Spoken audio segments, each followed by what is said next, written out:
listening to the Author Inside You podcast, a weekly podcast designed to motivate you to finish writing a book, choose a publisher, and have your work build an audience. Keep listening if you're looking to get propelled into the next chapter of your life. And now, it's the Author Inside You podcast with your host, Leah and Matt Rafferty. Hello and welcome to the Author Inside You podcast. I'm Matt Rafferty. And I'm Leah Rafferty. Joining us today is Alyssa Cowitt, author of I Did My Homework in My Head and Other Wacky Things Kids Say. An Ithaca College graduate, Alyssa is an elementary school teacher in New York City, and in May of 2015, she and her friend Greg Dunbar started a wildly successful Instagram account called Live from Snacktime, which has turned into a book, and they've been featured on many national news shows and magazines. Welcome, Alyssa. Thanks for joining us today. Hi, thanks for having me. Well, thank you for taking the time to speak with us. Well, Alyssa, Absolutely. Thank you. You heard your students saying these funny things. What made you decide to turn it into a book? Let's see, I can tell you the whole sort of how it all began. Yes. So I was teaching about 5 years ago, and I was teaching a geometry lesson, and we were going over what it means to have a line of symmetry, and I said to all the students, which I usually do, before we end, what is one thing that you got from this lesson, before I sort of send them on their way, and their parents are waiting downstairs. And one of the kids raised his hand, and he said, "My butt has a line of symmetry." And I mean, we all sort of laughed, like me and all of the kids. But it was much more, to me, it was much more than just a funny comment. I thought that there was so much meaning behind it. And I mean, it helped the kids that didn't understand really what it meant to have a line of symmetry. It did so much for the classroom. And I think that I guess my whole premise behind this book, and I can talk more about it a little bit as you ask, more questions, but I hope adults take these sort of moments seriously, and they address these moments, and instead of maybe,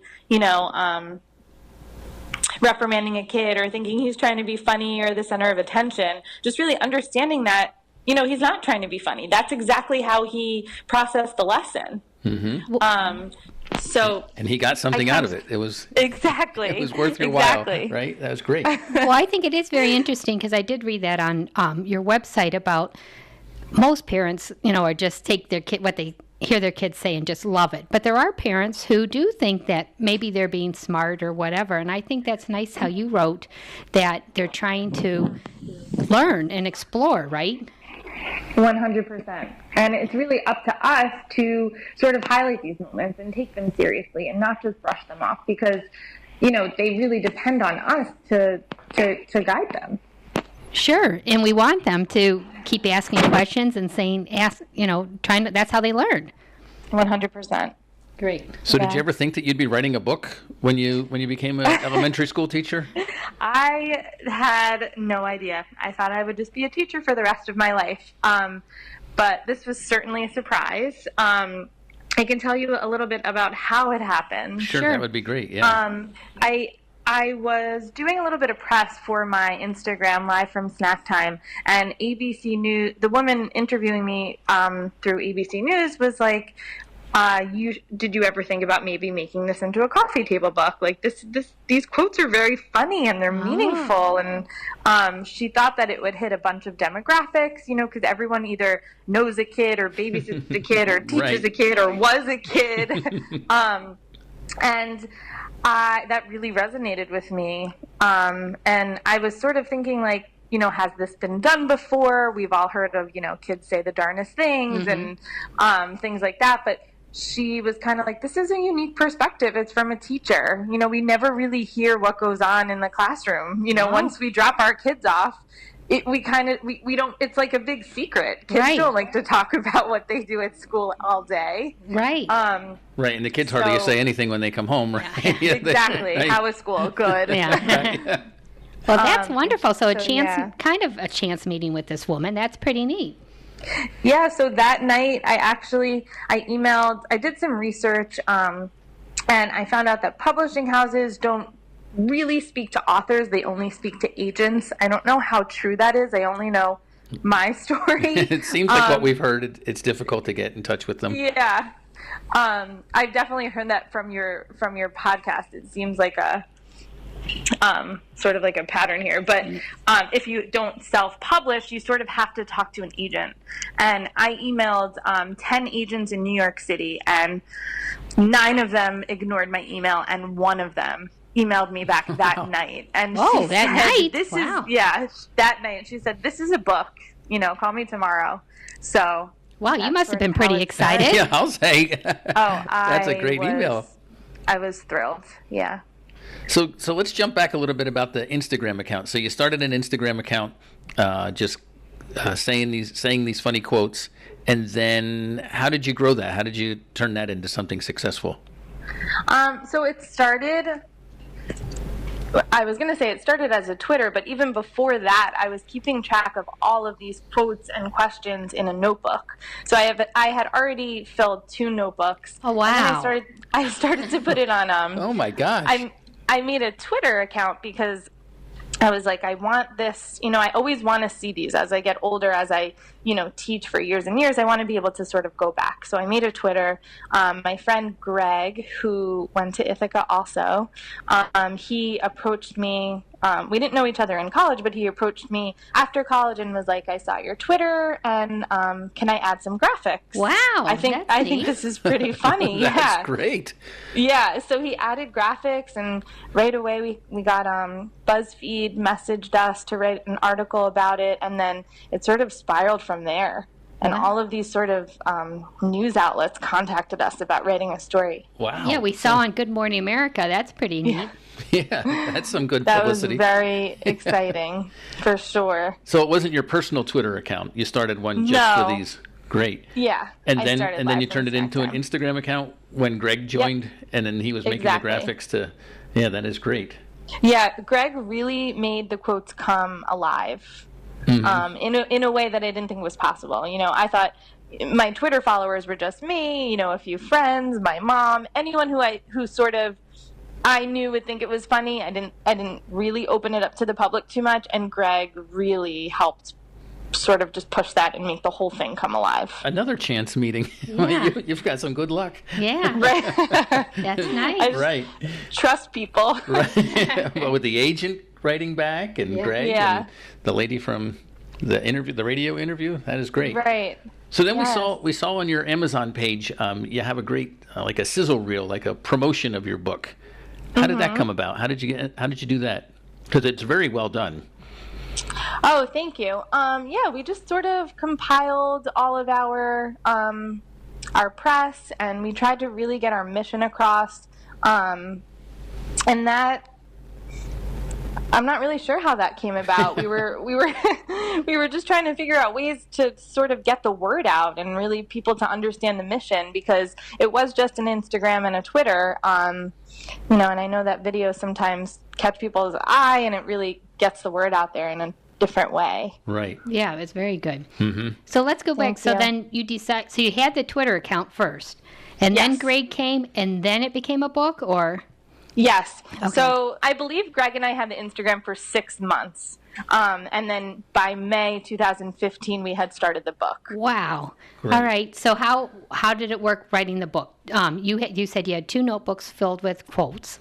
So it must have been was it hard, difficult figuring out which ones you wanted to share with everyone? Yes, definitely. The process, it was very interesting. I had to submit about 500 quotes. Wow. And then we got it down to about 200. And the book now it's 9 chapters. And we had to sort of fit these quotes into chapters that we felt were most appropriate and most interesting. And so that's how it sort of happened. And then that was the publishing company doing the editing for you, coming up saying they needed the 500, or was that just you? Okay. Well, they would sort of Greg and I really went through all the quotes, and they would ask us to keep narrowing it down. So they did the editing that way. But Greg and I really picked all of the quotes. And then you and Greg worked together. Like Greg works or lives on the West Coast in Los Angeles, right? And so Yes, everything was halfway through this process, Greg moved to LA. Oh, okay. then it's a lot of emails and different times of Yes. day, and wow. Lots of emails, lots of calls, lots of text messages. Oh my gosh, wow. That is very cool. And then Yeah, you know, we do work well as a team. It's difficult with the time difference, I would say. That's the only difficult part of it, but we work well as a team, and it feels like we're constantly in communication. so you wake up in the morning and have 10 messages from them. Yeah, yes, and vice versa. So you have the book ready, and the book is put together by the publisher, and Yes. then the publisher has been sending it out, or is it a print on demand with the publisher? They've been sending it out. Okay. I believe they printed 10,000 copies. That's the initial print, and we're still working to sell all of those. Great. Great. Yes. And do you do any book signings or go and visit I schools? do. I've been doing a bunch of book signings in New Jersey where I grew up. I've been getting all my old teachers out, and all my family and friends from growing up, which has been nice. I do have a book signing coming up in New York City. We're still finalizing the date in Union Great. Square at Barnes & Noble. So it's we're not stopping. We're trying to set up as many as possible. Great. Well, this has to be very exciting for you, and your family must be so excited for you also. It's definitely exciting. It's a very, very fun process. I mean, I'm used to being in the classroom and, you know, talking to 20 kids all day with my teacher voice, and Yeah. now this sort of turn of events where I'm in sort of like a brainstorming room with, you know, all of these publishers and editors has just been a thrilling experience. How And cool. all because you wrote down these quotes. You know, Right? it's All pretty because neat. of my notebook. Yeah, I mean, this is just so cool. Oh, I do want to mention, so at this point, it's really none from my classroom. Through my Instagram, through a link in the bio of my Instagram, I take submissions from parents and teachers all over the world. Wow. So they sign off on me using the material, and they can decide if they would like it in the book or not. Hopefully there's going to be a second edition. Great. And yeah, so it's mostly submissions now because we just get a ton every week. Oh, I which bet. is That's nice. very cool. That is cool. Yes. Hey, so I was going to say, let us know when the book signing is in New York City, and we'll put that on our Facebook group. So anyone that'd be who's listening, amazing. and you know, if they're following us on Facebook, then they can find out and maybe come see you. That would be great. I appreciate that. Thank you so much. And the book's available on Amazon. Great. Feel Great. free to definitely check it out.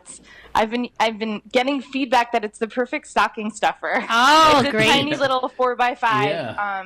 book filled with hundreds of the craziest thing that kids say in the classroom. Well, you said you've been getting suggestions from all over the world. Do you find that mostly kids say the same thing no matter where they live? Yes, actually, I'm very happy that you brought that up. That has been the most fascinating process. Kids from all over the world are saying the same things at different developmental levels. You know, I can almost at this point tell, like, this must be a 5-year-old. Wow. You know, because they're talking about, you know, being outside and animals and, you know, all these different experiences you can really pair to an age, which is interesting. Yeah, I mean, I just like how things happen, like how, I don't know, how life just keeps going and you don't know where it's going to go. You know what I mean? Like it's 100%. Yeah, this is so fun. So do your kids? 100%. Do your kids know that you have this book? Your students? Absolutely, yes. So my students, if I'd let them, they'd read it all day long. But I only allow them to read it during snack time. But they don't mind reading the same ones over and over. They actually don't mind, but there are around 200 quotes. So, you know, they only get it a few minutes a day. So they're Okay. they haven't read it completely yet. And now they actually try to be funnier. So they're like, you know, Miss Cowitt, will you put this in the next book? Like, I'm using my banana as a phone, you know? Oh, well, look what you've Right. done for the students. This Yes. is so neat. You're sparking creativity. So Yeah, that's wonderful. I do. I'm happy to inspire creativity. Well, I'm sure the school that you work for must love this also because you're a good advertisement for their school. Look who we have teaching in our school. Right. A Yeah, published I've author. been getting such great feedback from the parents too. I mean, they'll stop me in the hallway, you know, when they're dropping off or picking up their kids. Like, you won't believe what Izzy said today. So it's been a really fun process, and the support, you know, it just feels amazing. Great. So do you have any advice for people who are thinking about putting together a book, like something like this, with like a collection of things? What I recommend is just having your ideas somewhere on social media and sort of just experimenting with it. Like, what are people liking? What are people reacting to? What are people commenting on? And I mean, it's obviously a different story if you're going to self-publish with it, which sounds like a lot of your authors do that you've had on the podcast. But if you're going to go for that big publishing house, they're really going to look for some sort of following. And it doesn't need to be an Instagram or a Twitter. Like, it could just be a blog, but just somewhere so they can look at your ideas and sort of understand your vision. You know, because it's hard to get your idea across, but I felt like the Instagram was very helpful because they could so clearly see the end product almost. Right. You know, there wasn't much left for, like, I didn't really have to sell it much because they could look at your Instagram and scroll through it and see what you have. Right. It was there. So I guess I would just, any new authors, I would just recommend that they just have it on social media somehow. You know, the internet is such a amazing tool these days, and everyone should really, you know, utilize it, take advantage of it. Right. Okay, and that could help people get the notice of a publisher, you're saying, correct? Definitely. Okay. And good. just, get their ideas out there and, just do some experimenting. Good. You know, I figure out every day or every week, you know, what's funny, what are people attracted to, you know, what's been done already, you know, what's kind of dull. You learn so much by just putting yourself out there. I emailed a bunch of agents and one, you know, emailed me back, and I wasn't afraid to just put it out there. You know, if you have a question and you feel like you have a good idea, just email people in the field. You'll get some sort of feedback. Even if it's a no, you know that you need to sort of work on your idea. Sure, and then you don't know unless you try, right? Right. Exactly. When you're working with a publisher, do you feel like you were being heard how you wanted the book to be set up? If you are working with a larger publisher, you definitely have to be more open. It wasn't necessarily my first vision, but they know what sells. Like, they've obviously, they've been in the industry much longer than I have. Yeah. And so I just, you know, at first it's a little hard because you're like, you have this idea that feels like your baby, and then you have to almost give it up and see, you know, what happens and what it's capable of. I would say any sort of ideas or decisions that they made that I really didn't like, or that I wasn't comfortable with, they were very open to that and listening to my feedback. Absolutely. But the little things, I guess you sort of have to choose your battles is what I'm trying to get at. Okay. You know, it wasn't you're not going to get every single little thing, but there are obviously benefits to working with, you know, Penguin Random House also. So myself and my agent and Greg, we put together a proposal, and there we had to basically write out who our demographic was, what our mission was, what just really our idea as a whole, maybe some pages that we thought that it could look like, some chapters we were sort of brainstorming about. I would say it was about a 10-slide PowerPoint, and then she helped send it out to publishing houses. And this took about 6 months.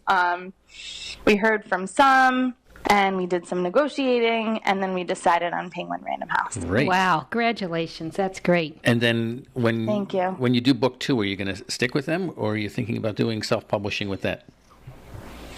I have a contract with them for my first 2 books, and then after that, I'll have to decide. Wow, that is just wonderful. Yeah. Well, thank you. It's like a real success story right here on our podcast. Yeah. Well, we talked to Kitty Pilgrim, and I believe that she's also from the New York area, and I believe she published with Penguin. Yeah. Mm-hmm. So, well, congratulations. Nice. That is just very exciting. Thank you so much. I'm so happy that you guys reached out. Sure. Yeah. This has been really great. Thank you. So before we close, Alyssa, people can purchase your book on Amazon? Yes. The best place to find it is Amazon. That would be the easiest, but also on livefromsnacktime.com. There's a link on there. And it's in all local bookstores, most Barnes & Nobles also. Oh, great. Fantastic. Okay. Great. Yeah. If somebody wants to get in contact with you. You can definitely go to my website, but also Live from Snack Time gmail.com. And that's a cute name. Right. Great. And then you. we'll put that in the show notes so people can click on that and send you an email. Yeah, that'd be great. And find your book. we're constantly checking the Instagram too. We always answer any messages that we get through that. So feel free to contact us through Live from Snack Time also. Well, Great. Congratulations. And we never talked about it on the podcast, but you and Matt both went to Ithaca College, and now we find out Greg did too. Yeah, right. So congratulations to the Ithaca College. Yeah, Oh, thank you. Go Bombers. Well, I'll say, Yeah. right on. I love to meet another Ithacan. Yes, right. Well, Matt only has good stories to say about Ithaca, so. It's a great Yeah. town. It's a lot of fun. Great Absolutely. college. Thank you, Alyssa, for joining us today. It was great having you on, and thanks for sharing your story with us. Yeah, nice speaking with you both. Thank you for having me. Thank you. If you enjoyed this episode, please go to theauthorinside.you.com and see our past episodes. And please subscribe so you can get all future episodes too. Also, join our mailing list, and we will send you a reminder every week about the new podcast released. Until next time. Right on. Thank you for listening to the Author Inside You podcast with your host, Leah and Matt Rafferty.